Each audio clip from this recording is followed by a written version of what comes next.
핵심이라고 볼 수 있는 하남 교산지구 등 3기 신도시, 과천지구, 서울 용산 정비창 부지 등 수도권 주요 공공택지에 6만 가구 여기 사전 청약을 진행하겠다라는 겁니다. 특히나 이 사전 청약 물량 6만 가구 가운데요. 30, 40 세대의 내 집 마련 기회를 넓혀주기 위해 특별 공급 비율을 늘리겠다라는 겁니다. 이제 이게 시사특공대. 얼마면 될까? 얼마면 되겠냐? 매일 그대와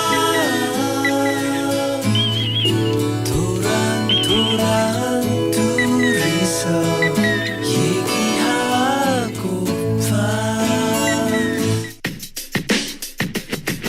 네, 안녕하세요. 블록체인 미디어 조인디 고란이고요.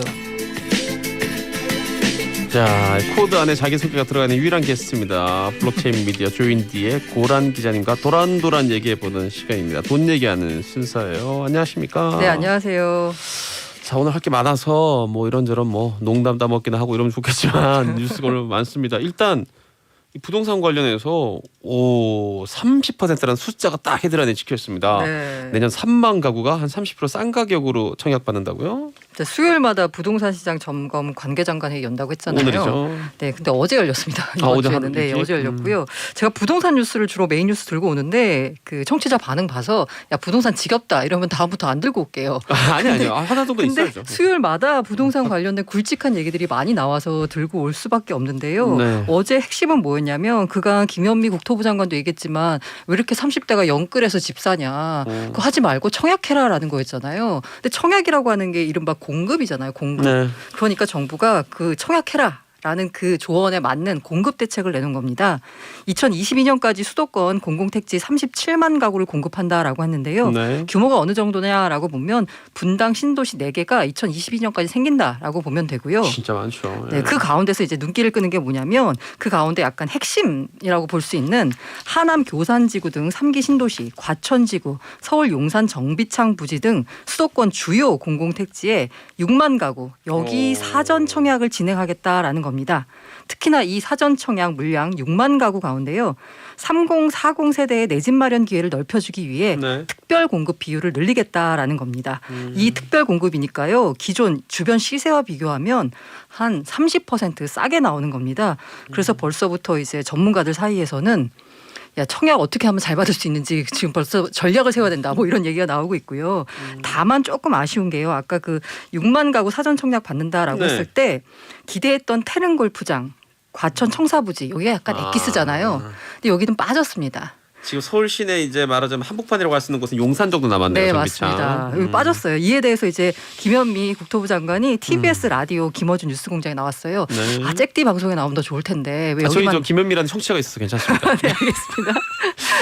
이분이 나와가지고 진행자가 물었어요. 왜 태릉 골프장과 과천 빠졌냐라고 얘기했더니 이제 김현미 장관이 여기 내년 초에라도 이들 부지에 대한 사전 청약 계획을 발표할 예정이다. 그러니까 지금은 빠졌지만 앞으로 들어갈 거고 일부 공공택지 주민의 반발이 사실 심하거든요. 이에 대해서는 반대하시는 분도 있지만 어쨌든 간에 우리가 뭐 집값 안정화를 위하고 공공의 이익을 위해서는 서로 협의를 하면 문제는 해결될 수 있다라고 얘기했습니다.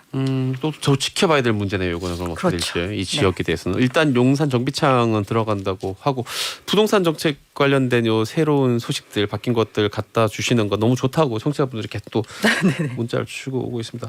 김현미 장관 이야기 좀 더 들어볼 텐데 여기 나오시면 저랑 싸울 것 같아서 안 돼요.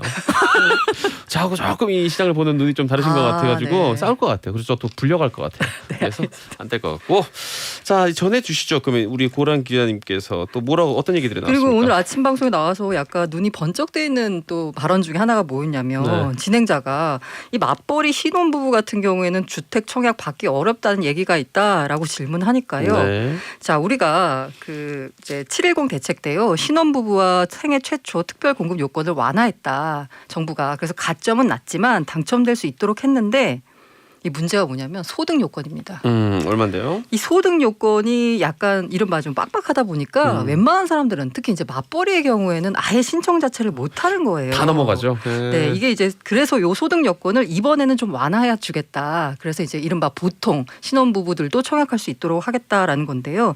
지금 현재 소득 여건을 보면은 그 120%입니다. 그 월 평균 소득의 120%예요. 근데 요걸 이제 130%까지 높여주겠다라는 거거든요. 네. 맞벌이의 경우에는 140%까지 높여주겠다라는 건데 이게 이제 어느 정도냐라고 보면은요. 이 도시근로자 월평균 소득의 90에서 120% 수준. 그러니까 이제 청약을 하려면 120% 네. 미치어야 되거든요. 이게 만약에 이제 소득 기준으로 보자면 120%가 어느 수준이냐? 619만 원입니다. 자, 한 달에 619만 원이 네, 이거 넘으면 연봉으로 환산하면 그러는 거죠. 7,428만 원이에요. 그러면 이걸 이제 7,400. 한 사람이 이 정도 벌면은 그냥 괜찮은데 만약 에 맞벌이다라고 네. 하면 웬만하면 다 걸립니다. 그러니까요. 둘이 같이 월급 네, 받게 맞습니다. 되니까. 그러다 보니까 이제 일부에서는 야 맞벌이에 정말로 이제 노동 소득으로 버는 사람들은 되레 제외하고 오히려 부모가 자산이 많아도 소득 수준이 낮으면 이거 청약할 수 있거든요. 이런 약간 불공정이 생긴다라고 했거든요. 근데 이걸 조금 이제 완화해 주겠다라고 하는데 이렇게 이제 정부가 여러 가지 신혼 부부나 아니면 3040에 대한 뭔가 특별 공급 혜택을 주는데 이 소득 기준 때문에 해당이 안 되는 경우가 많아요. 그러다 보니까 가점으로 청약해서는 도저히 안 되고 3040은 특히 이제 30 같은 경우에는 그렇다고 특별 공급 받자니 소득 수준이 높고 하다 보니까 이들 같은 경우에는 결국 집을 살 수밖에 없거든요. 그런데 문제가 또 대출이 안 나옵니다. 네, 맞아요. 그러다 다 보니까 묶어놨죠. 요새 시장에 등장한 편법이라고 해야 되나요? 이게 결혼은 했지만 혼인신고는 하지 않는. 그게 많다 그러대요. 네, 그런 사례가 굉장히 확률, 많습니다. 비율로 보면. 네, 그러니까 이제 예를 들어서 남편이 이제 주택담보대출 받아서 집을 사고요. 거기에 부인이 전세를 들어가거나 아니면 부인은 이제 전세 보증금 대출을 따로 받는 거죠. 편법이죠. 네, 이런 식으로 이제 혼인신고를 안 한 사례가 정말 꽤 많다라고 해요. 네, 이런 사례들 없어지고 당당하게 신고하고 이렇게 살아하면 마음도 편하고 여러 가지 행정적인 절차도 그렇고 얼마나 복잡합니까? 실제로는 부부 대 부부가 아니라고 법적으로 돼 근데 저는 있으면. 이거 근본적인 문제가 뭐냐 그러면 이 이제 소득 기준을 잡을 때요. 외벌이하고 맞벌이면 그 외벌이 기준의 2배까지는 아니더라도 대충 한 1.7배는 잡아야 되거든요. 네. 근데 보면 한 1.2배 잡아요. 여기 근간에 깔려 있는 기본 인식이 뭐냐면 여자가 나가서 벌어봐야 얼마나 벌겠니? 라는 인식이 깔려 있는 것 같아요. 그런 인식 바탕하에 이 제도가 마련됐기 때문인데 지금은 사실 여성의 임금 소득이 많이 전혀 그렇지 올라왔잖아요. 않죠. 네. 저희 집 같은 경우는 뒤집힌 지 오래됐어요. 그런데 맞벌이 같은 경우에는 이 기준을 한 1.7배 뭐 이 정도로 잡아줘야 되지 않겠나는 게 제 개인적인 생각입니다. 그래, 저도 뭐 곱하기 2는 아니 저는 이제 그 뭐 남자 쪽을 먼저 생각하는 여자 쪽을 먼저 생각할 떠나서 맞벌이는 매벌이보다 2배까지는 아니어도 저도 한 60-70% 이상은 잡아줘야지 실질적으로 뭐 네, 해당이 되겠죠. 해당이 되겠죠. 자, 그 이래서 제가 김현미 장관 나오면 싸울 것 같다고 한 거예요. 어제 홍남기 경제부총리도 그 얘기를 했는데 이 주요 지역 아파트 가격을 아파트 브랜드 네임까지 정확하게 콕 찝어가지고 집어서. 네, 말씀을 했어요. 뭐 반포자이 84제곱미터 형이 뭐 팍 떨어졌다. 네, 맞아요. 물론 떨어졌는데 비싼 가격 뭐 맞아요. 24억밖에 네. 안 한다 이제 떨어졌다 얘기를 했는데. 이거 자체가 인용한 게 조금 인식에 네. 문제가 있다는 지적이 나오고 사실 있습니다. 제가 보기에는 정부도 오죽했으면 이렇게 약간 특이한 사례를 다 가지고 왔나라는 생각이 들 정도예요. 그리고 여러 가지 얘기를 했는데 그중에서 제가 얘기하고 싶은 게 앞서 말씀드린 반포자이와 네. 이게 마레프, 이렇게 마포 레미안 프루지오인데 사실 네. 반포자이는 아마 잭디님이 더 잘 아실 것 같은데 네네네네. 여기서 얘기한 게 이른바 과거 구 30평형대가 4억 원이 내렸다라는 거거든요. 네. 그래서 현재 24억 원에 거래가 됐다. 다시 28억으로 올라왔어요. 금방 올라왔죠. 자, 24억이 정상 가격인가요? 28억이 정상 가격인가요? 28에서 지금 한 30억 초반대까지 나와 있더라고요. 제가 네. 반포자이 상가에 바로 그저께 다녀왔었거든요. 네, 한 그 정도 나와 있더라고요. 네, 그게 이제 30억 시세죠. 정도. 네. 그러니까 정부 입장에서 말하자면 24억은 정상 거래고 28억이 투기 세력이 끌어올린 건데 시장에서 다 물어보면 야 28억이 지금 가격이다. 네, 오히려 네. 24억짜리가 좀 이상하다라고 했는데 이게 뭐 언론이 좀 취재를 해보니까 이게 법인이 급하게 매물로 내놓은 거라고 법인 해요. 매물. 네. 그리고 또 얘기한 게 이제 마레프인데요. 마포 레미안 프루지오인데 여기가 사실 이제 강북 쪽의 네, 대장주라고 맞습니다. 불리는 저 사실 대단지죠. 제가 사는 곳이 여기 근처라서요. 아, 제가 거의 일주일에 한 2-3번 들어가가지고 실거래가 확인해 보거든요. 그런데 가격이 3억 원 떨어진 11억 원대가 나왔다 그래서 야 이거 있으면 진짜 내가 사야겠다. 내가 사고 싶다라는 생각이었는데 다시 확인해봐도 제가 11억을 본 게 없거든요. 지금 최근에 나와 있는 가격이 약 이제 14억 원대에서 이제 형성이 돼 있습니다. 실제로 봤더니 11억은 어디냐라고 봤더니 이제 그 중개업소에서는 이거 친족 간 거래로 약간 의심이 된다라고도 얘기해요.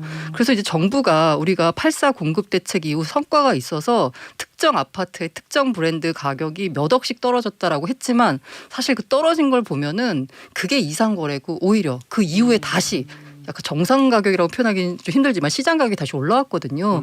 그 정부가 말하는 이 이제 뭐 공급 대책이 효과 있다. 이게 과연 맞는지 약간 의문이고요. 시장에서는 정부가 너무 약간 입맛에 맞는 통계만 갖고 와가지고 얘기하는 거 아니냐라고 우려하고 있습니다. 그런 격언이 있죠. 세상에는 거짓말이 있다. 네. 거짓말과 통계. 거짓말과 통계. 이 질문을 제대로 던져야 답을 제대로 넣을 수가 있고 네. 이 현실을 제대로 인식해야 미래를 제대로 설계할 수 있는데 이런 식으로 왜곡된 자료를 가지고 정책을 설계하면 자꾸 판판이 깨지는 그게 한 20여 차례 깨진 부동산 정책의 이유가 또 아닌가. 말씀하신 대로 이런 통계를 들어요. 갖고 오는 게 이른바 이제 투기 세력이 집값을 올렸다라는 이제 근본 가정이 있기 때문에 이런 걸 갖고 오는 게 아닌가라는 생각이 듭니다. 그래요. 알겠습니다. 제가 사실 미용실을 여기 다니기 때문에 궁금한 게 있으면 물어보세요. 한 달에 한 번 정도는 꼭 갑니다. 그 상가에 제가 다니는 미용실이 있어서 가면 바로 옆에 또 부동산이 있어요. 그래서 깨고 보게 계시네요. 시장 항상 흐름을. 보게 됩니다. 미용실 갈 때. 자, 다른 얘기 좀 해보죠. 이 고용보험 의무 적용 이 확대가 있었는데 뭐 어떤 영역인지 좀 소개 좀 해주시죠. 그 5월 달에 문재인 대통령이 취임 3주년 연설에서요. 뭔가 여러 가지 많은 말씀들을 하셨는데 그중에 모든 취업자가 고용보험 혜택을 받는 전 국민 고용보험 시대의 기초를 놓겠다라고 얘기를 했습니다. 그러면서 전 국민 보험 시대가 열린다 뭐 이런 뉴스들 막 나왔었거든요. 이 고용보험이라고 하는 게 말 그대로 고용된 사람에 대한 보험입니다. 그러니까 자영업자에 대한 보험은 아니고요. 이른바 근로자에 대한 보험입니다. 근데 여기 약간 애매한 분들이 있어요. 네, 어떤 이분들이 부분이죠? 바로 이제 특수 형태 근로 종사자, 이제 특고라고 요즘 많이 맞아요. 나오죠. 특고라고 불러요. 누구냐? 골프장 캐디, 학습지 교사, 택배 기사 등인데요. 우리가 이분들의 이 어떻게 일하냐를 보면 사실 일반 근로자 별로 다를 바 없는 것 같습니다. 그냥 네. 한 업체에 소속이 돼서 거기서 일해서 월급을 받는 것 같은데요. 막상 근로 형태를 뜯어보면 이분들은 근로자가 아닙니다. 이분들은 개인 사업자 지위에 있어요. 그러니까 그 사업주와 근로계약을 맺는 게 아니고요. 그 사업 계약을 맺는 겁니다. 그렇죠. 각각 자기의 동등한 의무를 위치예요. 제공한다라고. 네. 그래서 그 법적으로 보자면 동등한 위치 같은데 사실상 보자면 거의 종속돼 있다라고 봐도 좋잖아요. 네. 근데 이 고용보험이 왜 있냐라고 하면 이게 근로자들이 실직 등 이걸 약간 위기 상황에 약간 대처하기 위한 그야말로 보험이잖아요. 네. 그런데 사실상은 근로자인데 법적으로는 근로자가 아니다 보니까 이 고용보험 혜택에서 제외돼 왔습니다. 이런 분들이. 근데 이분들이 얼마나 되느냐 보면 250만 명이에요. 그렇게 숫자가 많습니까? 정말 많습니다. 어허. 그래서 이분들에 대해서도 이제 이 고용보험을 의무 적용하도록 하겠다. 그래서 이분들을 이제 뭔가 그 위기, 실직 등 위기 상황에서 뭔가 대책을 사회적 안전판을 마련해 주겠다라는 건데요. 그러면 이 구체적인 적용 대상이 누구냐라는 거는 대통령령에서 정하기로 했습니다. 그런데 일단은요. 보험 설계사, 건설기계 조종사, 뭐 학습직 교사, 골프장 캐디 등 14개 직종에 우선 적용할 계획인데요. 이게 왜 그러냐면 전문 용어로 전속성이라고 합니다. 전속성 설명 좀 필요할 것 같습니다. 이분들은 이제 법적으로 제가 계약을 맺는다고 했잖아요. 사업주와. 네. 그런데 이 전속성이 강한 분들은 이른바 한 군데 사업주와만 계약을 맺습니다. 그러니까 내가 나한테 돈 준 사람이 누군지가 너무 분명한 거예요. 네. 근데 이게 아니라 여러 명의 사업자와 계약을 맺는 분들은 도대체 내가 나를 고용한 직접적으로 나의 고용을 한 사람이 누군지 이게 좀 약간 좀 불분명하거든요.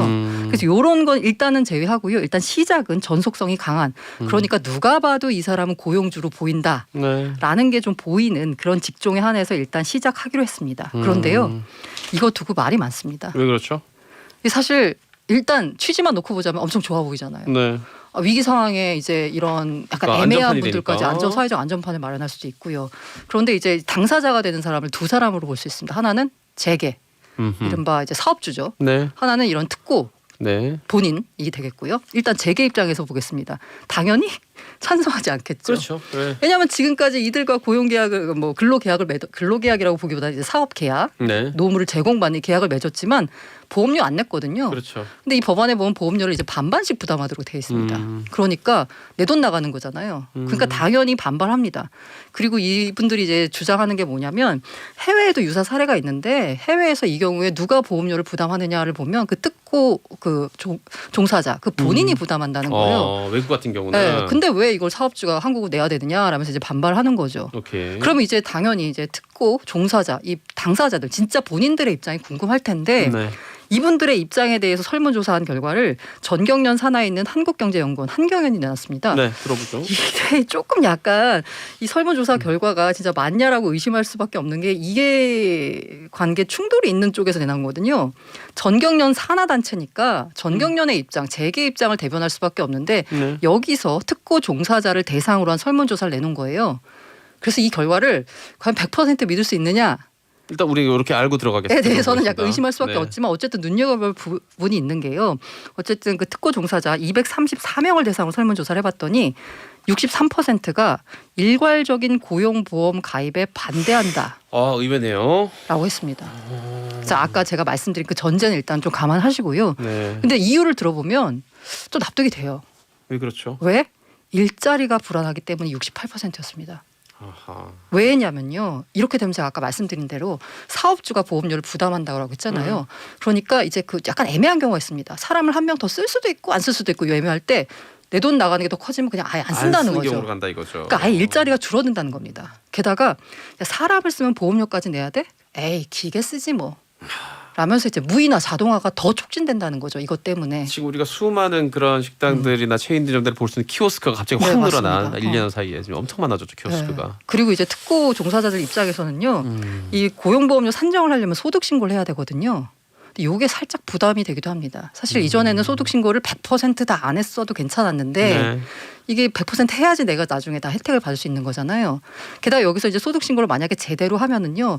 다른 사회보험의 경우에도 내 보험료가 올라갈 수가 있습니다. 하하. 건강보험이나 기타 등등이요. 야 이거 실질적으로 봤을 때 오히려 내가 손해 볼 수도 있겠다 네. 생각이 딱 들겠네요. 그리고 뭐 결정적으로 당장 지금 안 내도 되는 보험료가 나갈 수도 있는 거거든요. 나가는 거거든요. 그러니까 요거에서 이제 반대하는 부분도 있고요. 그리고 이제 전체적으로 보자면 이 재정 부담 측면에서 보자면요. 이 고용보험 기금 재정이 문제가 되는 게 지난해 실업 개정이 1조 한 3,700억 원 정도 적자를 냈습니다. 이게 그러니까 이른바 사람들이 실직을 한 다음에 실업급여를 타가잖아요. 이게 이제 적자가 났다는 거예요. 올해를 보면 아마 적자 규모가 더 커질 겁니다. 코로나 때문에 실직한 사람들이 더 많고요. 근데 이제 재계에서 반대하는 이유 중에 하나는 뭐냐면 이 고용보험 기금이잖아요. 네. 이 안에 근로자들이 낸 것과 맞아 직장인들 근로자들이 낸 것과 이 특고 그 종사자들이 낸 기금이 같이 들어와 있어요. 그래서 실업이 발생하면 이 하나의 주머니에서 돈이 나가게 돼 있거든요. 그런데 딱 봐도 알겠지만 누가 더 실직을 더 자주 할까? 그러게요. 특고 네. 쪽이잖아요. 네. 그러니까 이 재계나 기존 근로자 입장에서는 내가 낸 보험료로 특고 종사자가 혜택을 보는 거거든요. 이 기사 제가 읽었었는데 댓글이 네. 참 많이 달리긴 하더라고요. 아. 네. 그러고 싫다라는 식의 댓글들이. 그리고 약간 뭐 이렇게까지는 안 되지만 어디나 보면은 조금 제도에 약간 악용하는 분들 있잖아요. 이 경우에는 이제 특고 같은 경우에는 자신의 소득이 줄어가지고 자발적으로 실직하는 경우에도 실업급여를 주는 걸로 인정을 했습니다. 그러다 보니까 야 이런 식으로 좀만 하면 좀 하다가 힘들면 그냥 쉬고 실업급여 받고 또 일하고 이런 사례가 좀 많아지는 거 아니어서 내 고용보험 기금을 얘네들이 이른바 다 빵꾸 내는 거 아니냐라면서 또 반발이 또 있죠. 이 고용보험이라는 게 한 번 정해지면 막 입맛에 맞게 또 다음에 또 바꾸고 이거 진짜 불가능하거든요. 맞아요. 그러니까 쉽지가 않습니다. 정말 조심스럽게 접근해야 될 것 같아요. 그래서 정말 제도를 진짜 치밀하고 세밀하게 설계를 해야 되는 거예요. 네, 그리고 당연히 모두를 만족할 수 있는 제도는 없기 때문에 이 전체 큰 이 공동의 이익을 다 잘 살펴가지고 잃는 것보다 얻는 게 많은 좀 방향을 정해야 되지 않을까 싶은데 쉽지는 않아 보입니다. 마지막으로 사람들이 그 투자하시는 분들이 많이 놀랐을 텐데 한 며칠 동안 지금 떡락이라고 보통 얘기하죠. 네 맞습니다. 10% 넘게 빠졌네요. 아이고야 특히나 네. 이 테슬라.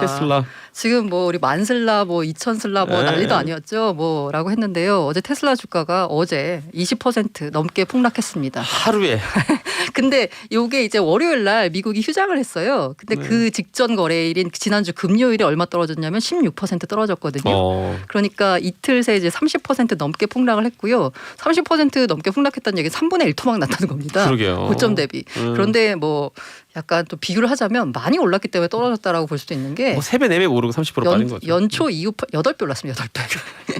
에이그 근데 이제 3분의 1 폭락했으니까 네. 사실 고점에서 들어가신 분들 최근에 들어간 분들은 정말 야 이게 뭐지? 순식간에 어떻게 내 돈이 이렇게 날아갈 수 있나라는 얘기가 나올 수밖에 없는데요. 역시나 이게 뭔가 좀 너무 많이 올랐다. 이렇게까지 오를 일인가라는 시장 정서가 퍼진 것 같고요. 특히 테슬라가 이제 많이 반응했던 이유가 지난 금요일에 장 마감한 다음에 S&P 500 지수에 편입될 거라고 모두들 다 믿었습니다. 네, 그러니까 주요 산업으로 이제 딱 인증을 받을 것이다. 네, 이렇게 했는데 맞습니다. 이게 지수에 편입이 되면요. 지수를 이른바 추종하는 펀드라고 하는데요. 이 펀드 자금들이 일제히 테슬라를 다 사야 됩니다. 무조건 사야 되는 네, 거죠. 그러다 보니까 맞춰야 당연히 수요가 늘 수밖에 없고 그러니까 주가는 오를 거다라고 모두들 기대해서 이미 선 반영했습니다. 그런데 정작 뚜껑을 열어보니까 편입 못했거든요. 되니까. 그러게요. 그래서 주가가 떨어졌는데요. 이 걱정이 뭐냐면 테슬라가 사실 남의 나라 회사잖아요. 네. 근데 이게 지금 우리나라가 남의 나라 회사가 아닌 게 돼버린 게 이달 들어서 4일까지 가장 많이 사들인 종목이 우리나라 개인들이 테슬라예요. 한 5,800억 원치 사들였습니다. 아니 그 수많은 우리나라 기업들 다 놔두고. 네네. 야. 그래서 지금 현재 이어서 이제 애플, 엔비디아, 뭐 아마존, 페이스북 이들 5개 종목을 엄청 많이 사들여서요. 지난 4일까지 이제 사들인 종목을 해보니까 1조 1,200억 원어치 우리나라 개미들이 사들였습니다. 인터내셔널 하다 진짜. 네, 서학개미죠, 서학개미. 그래서 이제 이분들이 이렇게 많이 사들이는데 야 이렇게 지금 현재 고가 논란이 있고 있어서 떨어지면 좀 우리나라 또 개미들 피해가 크지 않을까 그래요. 걱정입니다. 다들 조심하시고 안심하지 마시고 잘 지켜보면서 투자하셔야 될 것 같습니다. 여기까지 하죠. 고란 기자님 고맙습니다. 네, 감사합니다. 이제 이게 시사특공대 오늘 여기까지였습니다. 내일 12시에 잭디 EJP 다시 돌아옵니다. 고맙습니다. 이제 이게 시사특공대